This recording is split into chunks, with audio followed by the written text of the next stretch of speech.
En juillet 1936 est émis le timbre Jean Jaurès, illustre figure de la SFIO, ancien nom du Parti socialiste.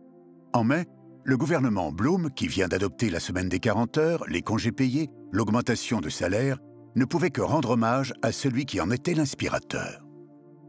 Républicain modéré, Jean Jaurès commence sa carrière politique dans le Tarn, mais c'est dans le Nord, à Armentières, qu'il devient socialiste, lorsqu'aux côtés des grévistes, il découvre l'âpreté de la condition ouvrière.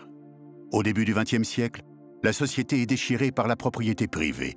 Jaurès pense que le prolétariat est la force décisive à toute transformation sociale. Intellectuel, humaniste avant tout, Jaurès perçoit la lutte des classes, s'engage, met sa verve au service de la République. Sans la République, le socialisme est impuissant. Sans le socialisme, la République est vide. Jaurès est un penseur. Il fonde son journal L'Humanité, outil indispensable et nécessaire à la diffusion de sa vision du monde. Leader, il dirige la SFIO. Jaurès est reconnu internationalement.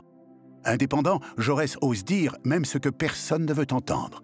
Il sera souvent détesté pour son franc-parler, même dans son propre camp.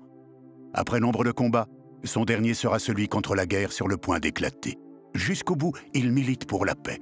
Et comme un signe, au lendemain de son assassinat, la guerre éclate. Jaurès laisse un monde orphelin de sa vision unique et humaniste. On se déchire l'héritage, tous se réclament comme fidèles à sa pensée. Mais Jaurès n'est plus là, et personne ne peut présupposer des positions qu'il aurait prises au sujet des événements de l'histoire. Ce que nous savons, c'est que ce 31 juillet 1914, la République a perdu un de ses plus fidèles défenseurs, Jean Jaurès.